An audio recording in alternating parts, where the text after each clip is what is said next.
Arrogant rich girl, घमंडी अमीर लड़की। हेलो एवरीवन, आज की कहानी है घमंडी अमीर लड़की यानी कि एरोगेंट रिच गर्ल। इस कहानी को हम इंग्लिश में पढ़ने वाले हैं और उसका हिंदी ट्रांसलेशन करने वाले हैं, लेकिन हम वर्ड बाय वर्ड ट्रांसलेशन नहीं करेंगे। हम पूरा एक सेंटेंस पढ़ेंगे और उसका ट्रांसलेशन करेंगे। चलो आइए देखते हैं। तो स्टार्ट करते हैं। Once a poor boy fell in love with a rich man's daughter. एक बार एक गरीब लड़का एक अमीर आदमी की लड़की के प्यार में गिर गया या पड़ गया, ऐसा भी बोल सकते हैं, पड़ गया या गिर गया। The boy loved her deeply. लड़का उसे बहुत गहराई से प्यार करता था। So one day he proposed to her. इसलिए एक दिन उसने उसे प्रपोज कर दिया या प्रपोज किया। The girl rejected him. लड़की ने उसे रिजेक्ट कर दिया या मना कर दिया। सेइंग, कहा, लिसन, सुनो, your monthly salary is even less than my daily expenses. तुम्हारा जो महीने का वेतन है वो मेरे एक दिन के खर्चे से भी कम है। How can I love with you, मैं तुमसे कैसे प्यार कर सकती हूँ। How could you even think of coming to me and asking me, तुमने मेरे पास आने का और मुझसे पूछने का सोचा भी कैसे। आई can never ever love you, मैं तुमसे कभी प्यार नहीं कर सकती। लड़की कह रही है I can never ever love you, मैं तुमसे कभी प्यार नहीं कर सकती। Forget about me and go find someone of your level to get married, मेरे बारे में भूल जाओ और जाओ कोई अपने लेवल की ढूंढ लो और उसके साथ इंगेज हो जाओ। इवन आफ्टर, इसके बाद। हेयरिंग द गर्ल्स थॉट, यानी कि लड़की के थॉट्स यानी कि उसके विचार सुनने के बाद। ही स्टिल लव्ड हर, वह अब भी उससे प्यार करता था, वो लड़का अब भी उससे प्यार करता था। After being rejected the boy left but couldn't forget हर, तो रिजेक्ट होने के बाद लड़का वहाँ से चला गया। ही लेफ्ट देयर, लेकिन उसे भूल नहीं सका। He couldn't forget her. Then 10 year later, 10 साल के बाद, they stumbled upon each other in a shopping mall, वे एक शॉपिंग मॉल में एक दूसरे से टकराए। स्टम्बल होता है हड़बड़ी में टकराना, हड़बड़ाहट में मिलना, तो हड़बड़ी में वो लोग अचानक से शॉपिंग मॉल में एक दूसरे से टकराए। The girl recognize him and said, लड़की ने उसे पहचान लिया और बोली, हे यू, अरे तुम, हाउ आर यू, कैसे हो। आई एम मैरिड नाउ, अब मैं शादीशुदा हूँ। लड़की कह रही है लड़के से, आई एम मैरिड नाउ, अब मैं शादीशुदा हूँ। My husband is very smart and do you know how much my husband salary is, मेरे पति बहुत होशियार हैं और क्या आपको पता है मेरे पति की सैलरी कितनी है। इट्स 50,000 रुपीज़ पर मंथ, 50,000 रुपये महीना। कैन यू बीट दैट, क्या आप उसे हरा सकते हो, यानी कि क्या तुम अपने आप को उससे कंपेयर कर सकते हो, क्या तुम उससे ज़्यादा कमा सकते हो, ऐसे कह रही है लड़की।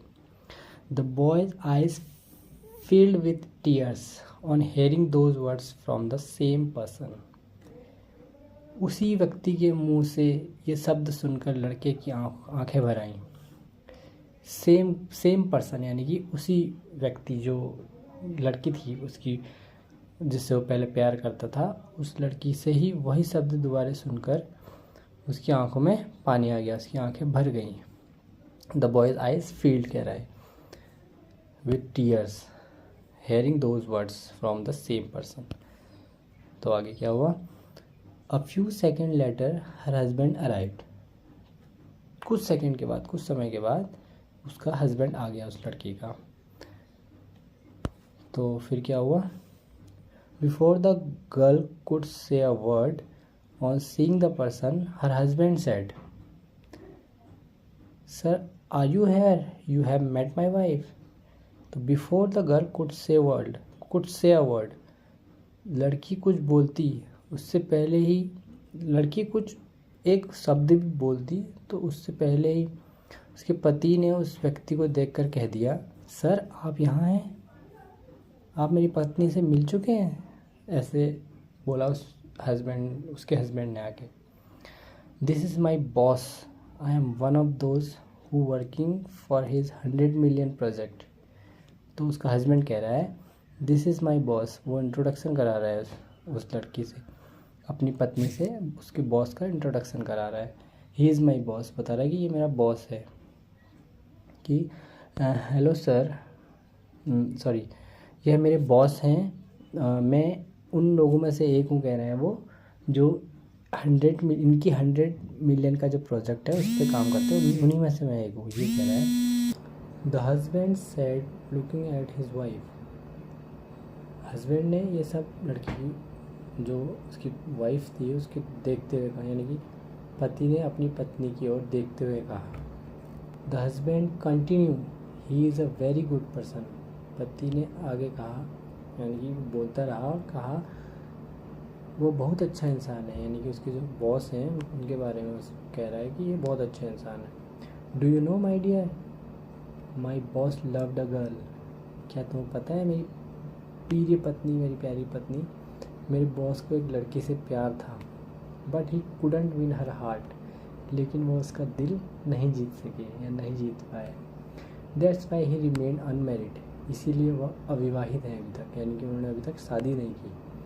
How lucky would that girl have been if she married my boss now, वो लड़की कितनी भाग्यशाली होगी, कह रहा है, अगर उसने अब मेरे बॉस से शादी कर ली तो वो कितनी भाग्यशाली होगी। Now a days how could love someone so much, आजकल कौन किसी से इतना प्यार करेगा, ये बोल रहा है उसका husband. The girl was totally shocked but couldn't से अ वर्ड आफ्टर दैट, लड़की पूरी तरह से शॉक हो गई थी, यानी कि सदमे में आ गई थी, लेकिन उसके बाद एक भी शब्द नहीं था कुछ बोलने के लिए। तो ये है पूरी स्टोरी, कैसे उस लड़की ने उस लड़के को ठुकराया था, उससे कहा कि मैं तुमसे शादी नहीं कर सकती, तुम मेरे लायक नहीं हो, तुम अपने जैसा कोई ढूंढ लो।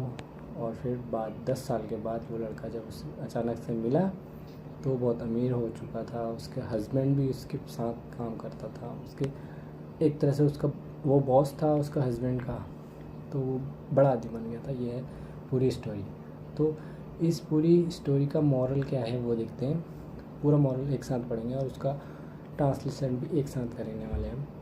Life is too short so don't be arrogant and proud of yourself and don't look down others current situation, things change, times change, don't underestimate anyone. तो ये कहता है कि जीवन बहुत छोटा है, इसलिए अपने आप पर अभिमान मत करो, अपने आप पर गर्व मत करो और दूसरों की वर्तमान स्थिति को कम मत समझो। चीज़ें बदलती हैं, समय बदलता है, किसी को भी कम मत समझो। इस कहानी का मोरल ये है कि किसी को भी कम मत समझो, चीज़ें बदल जाती हैं, लोग बदल जाते हैं, तो किसी को भी अंडर एस्टिमेट मत करो, किसी से भी गलत व्यवहार मत करो, ये कह रहा है इस कहानी में।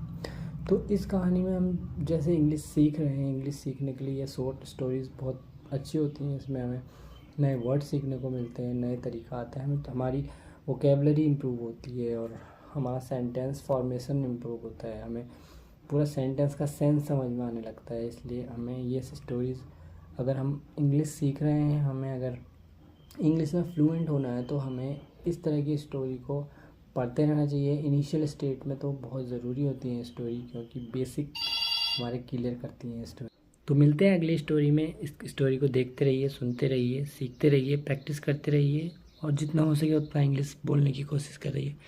इंग्लिश में बोलते रहिए, जितना हो सके इंग्लिश बोलने की कोशिश करें, जितना बोलोगे उतना इंग्लिश आती है। तो इंग्लिश की प्रैक्टिस में अगली वीडियो में मिलते हैं, तब तक के लिए गुड बाय।